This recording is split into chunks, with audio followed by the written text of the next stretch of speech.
শেখ হাসিনা যেই দেশে ফিরে আসবেন, এবার কিন্তু বিভিন্ন জায়গায় আমি আপনাকে বলে রাখি অনেকে আবার শপথ নিচ্ছেন। আমি দেখলাম লন্ডনে সমা রেজাউল করিম, যে তিনি লন্ডনে এখন আছেন, যিনি মন্ত্রী ছিলেন এখানকার, ওখানে পালিয়ে গেছেন, তারা শপথ নিচ্ছেন আমরাও ফিরে আসবো, বিভিন্ন জায়গায় মিছিল বের হচ্ছে, সেটা আমরা বলবো।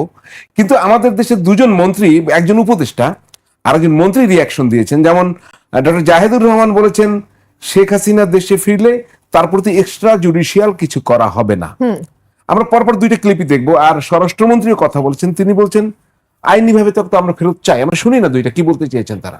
শেখ হাসিনাকে আমরা ক্ষমতা থেকে হটাতে চেয়েছি কারণ তিনি ইনসাফ করেননি। একটু মনে খেয়াল করবো আমরা, পরবর্তী যে বাংলাদেশ তৈরি হয়েছে তার প্রধান উদ্দেশ্য হচ্ছে ইনসাফ থাকবে, আমাদের শত্রুর প্রতি ইনসাফ থাকবে, শেখ হাসিনার প্রতি আমাদের ইনসাফ থাকবে। শেখ হাসিনা যদি আসে বাংলাদেশে ফেরত, তাকে কোনো এক্সট্রা জুডিশিয়াল কিছু আমরা আসলে করবো না। আমাদের কাছে প্রতিজ্ঞা কি, আমরা জুডিশিয়ালি করবো। ওনার বিচার হয়েছে, ওনাকে ডিফেন্ড করতে আবার দেওয়া হবে, তাতে তার মৃত্যুদণ্ডাদেশ যদি তিনি মুক্তি পান, টেকনিক্যালি বলছি, সেটা আমরা মানবো। আর যদি না হয় সেটা কার্যকর হবে। এটাই হচ্ছে ইনসাফ, কারণ মৃত্যুদণ্ড হওয়া কিন্তু ইনসাফ। আমরা তো তাকে ফেরত চাই, আইনিভাবে চাই। পররাষ্ট্র মন্ত্রণালয়ের মাধ্যমে আমরা অনুরোধ করেছি, এক্সট্রাডিশন চুক্তি অনুসারে অনুরোধ করেছি, আমরা শেখ হাসিনাকে ফেরত চাই এবং আমরা চাই তিনি মামলা ফেস করুন। জি, আমরা যে রিপোর্ট পাচ্ছি তাতে উনি মামলা ফেস করতে চান, দেশে ফিরবেন। আবার নিষিদ্ধ কার্যক্রম, নিষিদ্ধ আওয়ামী লীগের নেতা কর্মীদের ভিতরে এক ধরনের আমরা লক্ষ্য করছি, আপনার এলাকায় সম্ভবত তারা মিছিল বের করেছিল, আমি সেটাই যাব। এই দুজনের বক্তব্য কি বুঝলেন? আচ্ছা, জাহিদুর রহমান বলছেন এক্সট্রা জুডিশিয়াল কিছু হবে না। এক্সট্রা জুডিশিয়াল কি? What is extra judicial? Extra judicial বলতে আমরা বুঝি বিচার বহির্ভূত হত্যা, আমরা বুঝি গুম, আমরা বুঝি হেফাজতে নিয়ে নানান রকম নির্যাতন। উনি আসলে কি বোঝাতে চেয়েছেন? What does he mean by extra judicial? এক। দুই হচ্ছে শেখ হাসিনা ট্রায়াল শেষ হয়েছে, মৃত্যুদণ্ড দেয়া হয়েছে, আপিলের সময় শেষ হয়েছে, তাহলে এখন ওনার জুডিশিয়াল জায়গাটা কোথায় আছে? অ্যাপিলের ডিভিশন? ওনাকে তো ফিরে যদি উনি আসেন, আমি একদম আইনের ছাত্রী হিসেবে এটুকু বলতে পারি, আসার সাথে সাথে ওনাকে কারাগারে যেতে হবে। সেই কারাগার কি প্রস্তুত হয়েছে? আচ্ছা, আইনিভাবে ফেরত চায় বলছে স্বরাষ্ট্রমন্ত্রী। একটা নোট ভার্বাল দেয়া ছাড়া আইনি কোনোভাবে ফেরত চাওয়া হয়েছে বলে আমাদের জানা নাই। তবে স্বরাষ্ট্রমন্ত্রী যেহেতু অনেক বিজ্ঞ ব্যক্তি, যিনি তার ডিপার্টমেন্ট বা তার মন্ত্রণালয় ছাড়া অন্য মন্ত্রণালয় এবং বিশেষ করে আইন মন্ত্রণালয়ের ব্যাপারে অতি দক্ষ, সুতরাং আইনমন্ত্রী যে কথা বলার কথা ছিল সে কথা স্বরাষ্ট্রমন্ত্রী বলছেন যে আইনিভাবে ফেরত চেয়েছি। আইনিভাবে তো আইনমন্ত্রী বলবে যে আইনিভাবে আমরা, উনি একটা ওপিনিয়ন দেবে আইন মন্ত্রণালয় থেকে, এই ওপিনিয়ন অনুযায়ী বাকি কাজটা পররাষ্ট্র মন্ত্রণালয় করবে। এখানে স্বরাষ্ট্র আসলো কি করে? আপনি আমাকে একটু বুঝায় বলেন, আমি বুঝি নাই। মানে স্বরাষ্ট্র তো এখানে, উনি তো বাংলাদেশে নাই যে ওনাকে ধরা না ধরা, ওনার বিরুদ্ধে কিছু করা না করে, ইট হ্যাজ বিন ওভার, এটা শেষ। এখন আইনমন্ত্রী বলবেন যে আইনিভাবে আমরা ওপিনিয়ন দেবেন কিভাবে চাইতে হবে, সেই ওপিনিয়ন ওয়াইজ যে আইন অনুযায়ী চাওয়া যায় সেই ওপিনিয়ন ওয়াইজ পররাষ্ট্র এটাকে হ্যান্ডেল করবে। যাই হোক, এখন এটা তো মানে আমি যেটা বোঝার চেষ্টা করছি, মানে এটা কি আলোচনা হচ্ছে কেন? আপনি শোনেন, ভয়ে ভয়ে ধরেন শেখ হাসিনা সত্যি সত্যি ফিরলো, কথার কথা, সবচেয়ে বেশি বেকায়দায় কে পড়বে আমারে বলেন? পড়বে এই সরকার।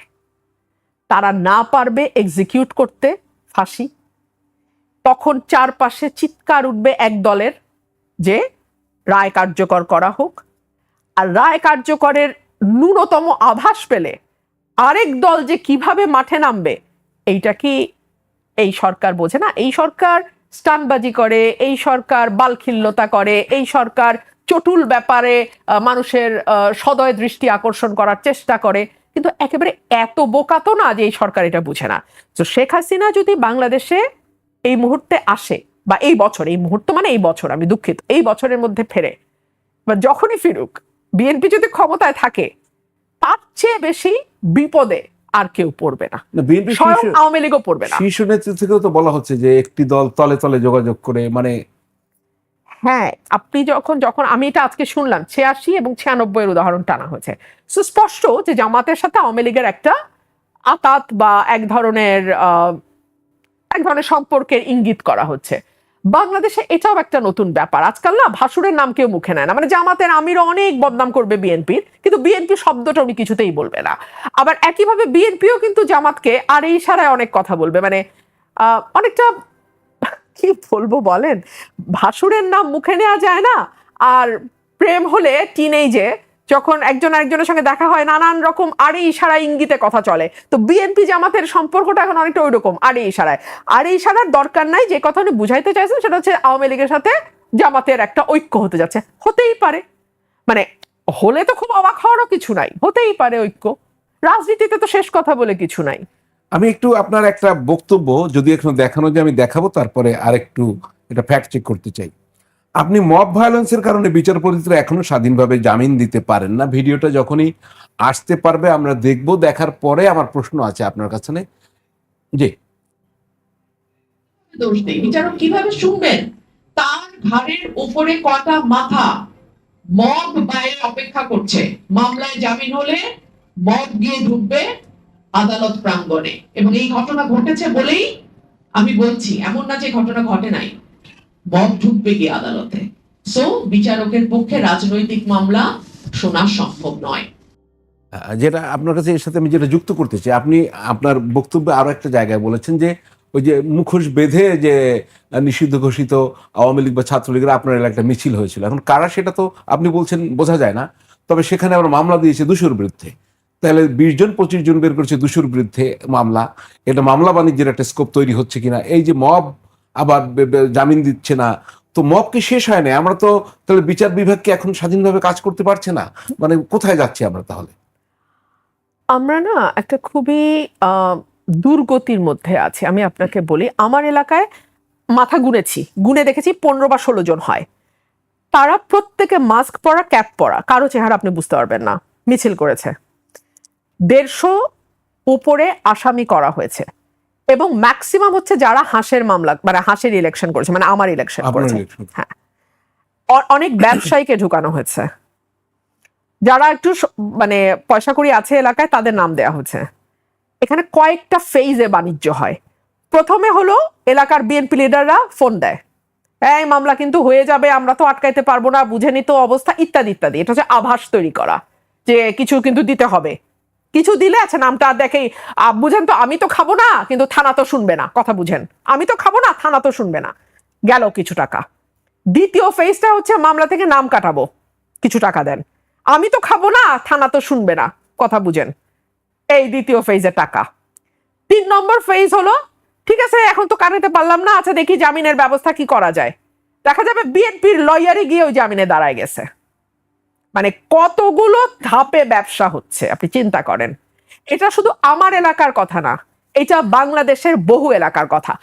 আপনি মবের কথা বলছেন, কিছুদিন আগে আমার এলাকায় আমার যিনি জুডিশিয়াল ম্যাজিস্ট্রেট আছেন উনি আমাকে একটা ভিডিও পাঠিয়েছেন, যে আপনি দেখেন ঝিনাইদহ বা কোথাও মানে কোন একটা জেলা আদালত, যেখানে জামিন দেওয়ার পরে সরকার পক্ষের লোকজন গিয়ে, বিএনপির পক্ষের লোকজন গিয়ে তাণ্ডব চালাইছে আদালতের ভিতরে। সো এই হলো এখন অবস্থা। সারা হোসেন কিছুদিন আগে বলতেছে যে জামিন, এবং আমি তো এখন গত 2 বছর 3 বছর ধরে আমি রেগুলার কোর্টে যখন যাচ্ছি, আমি দেখতে পাচ্ছি ধরেন একটা কোর্ট একটু রিলিফ দেয়, মন বড়। আমার সিনিয়র রফিকুল হক একটা কথা বলতেন, মন বড় না হলে জজ হওয়া ঠিক না। তো মন বড় হয়তো রিলিফ একটু বেশি দেয়, 2 দিন পরে ওই জজের পাওয়ার চেঞ্জ করে দেয়া হয়, অন্য বেঞ্চ দিয়ে দেয়। ধরেন যার ক্রিমিনাল জুরিসডিকশন তাকে রিট দিয়ে দিল, যার রিট জুরিসডিকশন তাকে সিভিল দিয়ে দিল, যার সিভিল জুরিসডিকশন তাকে হয়তো ক্রিমিনালে নিয়ে আসলো। মানে বেঞ্চ বদলায় যায়, তার পাওয়ার সরায় দেয়। সো জজরা বেশি রিলিফ দিতেও ভয় পায়। 2 হচ্ছে, আমি শুনলাম পলিটিক্যাল মামলায় জামিন হবে না। হোয়াট ইজ পলিটিক্যাল মামলা? এই যে এই প্রোগ্রামটাতে আমি প্রশ্ন করেছিলাম যে ওটা তো একটা সুপ্রিম কোর্টের লয়াররা ছিলেন অনেকেই উপস্থিত। আমি বলেছিলাম যে আমি তো কোনো বইয়ে কোনোদিন পলিটিক্যাল মামলা বলে আলাদা কোনো মামলার শ্রেণী বিন্যাস শুনি নাই, আপনারা কি শুনেছেন? সমস্যাটা সবাই বলেছেন আমরা কেউ শুনি নাই। কিন্তু এখন পলিটিক্যাল মামলা এই কথাটা কোর্টে আপনি প্রচুর শুনবেন যে এইটা পলিটিক্যাল মামলা, তাহলে কিন্তু ভাই এই কোর্ট জামিন দিবে না, তাহলে আরেক কোর্টে যাও, ওই কোর্টও দিতে চায় না, আরেক কোর্টে যাও। আচ্ছা পলিটিক্যাল মামলা যদি হয়, কেউ কেউ আছে উদার জাজ, তারা বলে পদ পদবি আছে, আচ্ছা, ওই লোকের যখন পদ পদবি ছিল আওয়ামী লীগের, তখন তো আর আওয়ামী লীগ নিষিদ্ধ সংগঠন ছিল না। আপনি কথাটা বুঝেন। আরে আমি কি বলবো আপনাকে, শিরিন শারমিন চৌধুরী খুনের মামলায় কারাগারে যায়। আমি এরকম বলতে পারি, যেমন আমরা কিন্তু প্রচুর সমালোচনা করেছি দেশব্যাপী, এটা সমালোচনা হয়েছে যখন মির্জা ফখরুলকে এই ধরনের অবিশ্বাস্য মামলায় আসামি করা হয়েছে। তো একই ঘটনা যখন আবার রিপিট হয়, তখন তো আমার মতো, আপনার মতো বা আরেকজনের মতো যারা কোনো দলের পদে নাই, তাদের মধ্যে প্রশ্ন আসে যে তাহলে আওয়ামী লীগের কি সমস্যা ছিল, একই ঘটনা যদি এখন আবার হয়। মানে সেম সিনারিও কেন ক্রিয়েট হয়? What is the problem in our politics? আপনি কোথায় সমস্যাটা খুঁজে বের করেন? আমরা তো এই জায়গাটা চাচ্ছিলাম না। আমার কাছে সবসময় মনে হয় যে এখন যেই সময়টা আমরা পার করছি, সেটা হচ্ছে ইনকম্পিটেন্ট আওয়ামী লীগের সময়। মানে আওয়ামী লীগ যেটা করেছে with full confidence and competence, দুটা নিয়ে করেছে।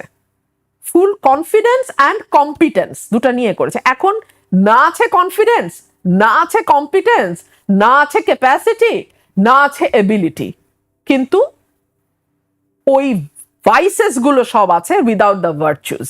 পাটোয়ারিকে ঝিনাইদহে তো মামলা, আপনি জানেন তো, হামলা হয়েছে, এবং সে বোধহয় মামলা পরে করতে পারছে কিনা জানি, শুধু মামলাও করতে কিন্তু তাদের অনেক সময় নিতে হচ্ছিল। না, আপনি বিএনপি না করলে তখন মামলা টামলা করতে পারবেন নাসিরুদ্দিন না। পাটোয়ারির এত কথা সোজা বলছি, নাকি জি। মামলা করা থানায় গিয়ে? আমার উপরে যে মব ভায়োলেন্স হয়েছে 21শে ফেব্রুয়ারি, আমি অলি আহাদ সাহেবের মেয়ে, আমি সরিয়ে রাখলাম, আমি এলাকার নির্বাচিত এমপি, আমি এলাকার নির্বাচিত এমপি। এই যে আমাদের স্বরাষ্ট্রমন্ত্রী পৃথিবীর সকল বিষয়ে জ্ঞান রাখেন, ওনার কি উচিত ছিল না যে 21শে ফেব্রুয়ারির পরে 22শে ফেব্রুয়ারিতেই থানায় মানে খবর নিয়ে একটা ব্যবস্থা করা? শুনেন, আমি আপনাকে বলি, আপনি যখন চেরি পিকিং করবেন জাস্টিস করার সময়, রামি স্যার বাসায় যাবেন, শার্ট ইন করবেন না, এলোমেলো বেশে যাবেন, আপনি কিন্তু ওই ভুয়া শুনে ধাওয়া খাবেন। কারণ মানুষ কিন্তু এগুলো খায় না। আপনি মনে করেন মানুষ খায়, এটা কিন্তু 91 সাল না, এটা 2001 সাল না, এটা 2026। মানুষ কিন্তু ওইসব স্টানবাজি খায় না। সো এই যে আপনি যদি আইনের শাসন প্রতিষ্ঠা করতে চান, যদি না চান তাহলে ভিন্ন আলাপ, তখন আপনাকে মানুষ ওইভাবেই হ্যান্ডেল করবে। আইনের শাসন যদি প্রতিষ্ঠা করতে চান, আপনি ভিকটিমের পরিচয়, তার মানে কোনো কিছুর দিকে আপনি তাকাতে পারবেন না। সে বাংলাদেশের নাগরিক, তার উপরে হামলা হয়েছে, সে যেই হোক না কেন, আপনাকে হামলাকারী যেই হোক না কেন, তাকে আপনাকে আইনের আওতায় আনতে হবে। না হলে আপনি এইসব ওই শার্ট ইন না করে গিয়ে স্টানবাজি করতে পারেন, কিন্তু এর বেশি কিছু আপনি পারবেন না। আমরা শুনবো আপনার এই কথা, আরো শুনবো। দর্শক, ফ্যাক্ট চেকে আরো একটা বিরতি নিচ্ছি, ফিরবো একটু পরেই, সঙ্গেই থাকুন। দর্শক, বিরতির পর আবারও ফিরে এলাম ফ্যাক্ট চেক নিয়ে। আপনাদের সঙ্গে আছি আমি, হারুন রশিদ, আর ফ্যাক্ট চেকে রয়েছেন ব্যারিস্টার রুমিন ফারহানা এমপি। আপনাকে আবারও স্বাগত জানাচ্ছি। পার্লামেন্টের প্রথম অধিবেশন, সেই আপনি বক্তব্য দিয়েছিলেন, প্রথম বক্তৃতা যেটা, লাল শাড়ি পরে, আমরা দেখি একটু আপনি কি বলেছিলেন। জি। আমি আরো ধন্যবাদ জানাই বিএনপি কে আমাকে মনোনয়ন না দেবার জন্য।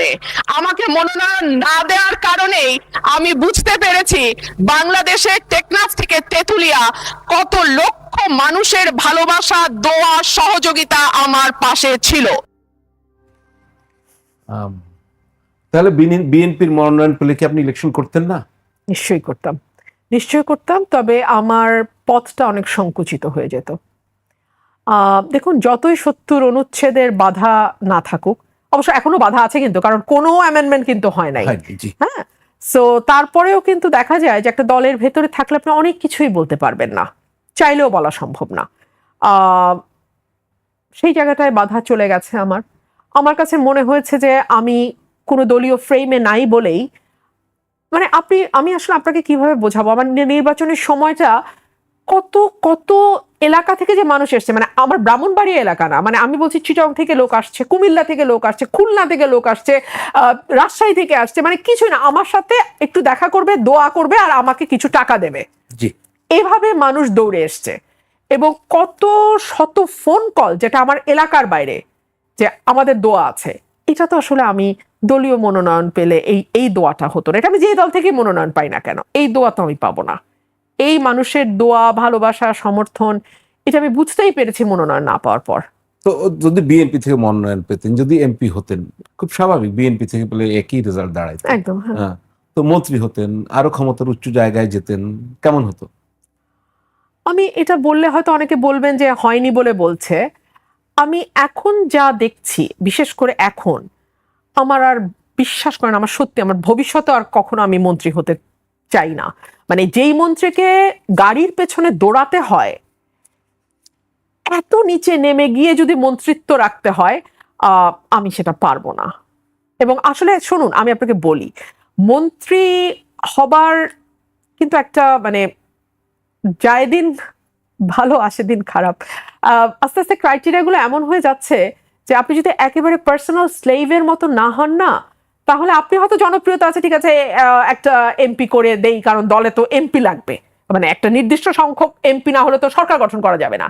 কিন্তু মন্ত্রী তো চুজ করার একক এবং একক পাওয়ার প্রধানমন্ত্রীর থাকে। সো তিনি একেবারেই মানে দেখা যায় যে স্লেভ টাইপের মানুষ ছাড়া মন্ত্রী করবেন না, করেন না।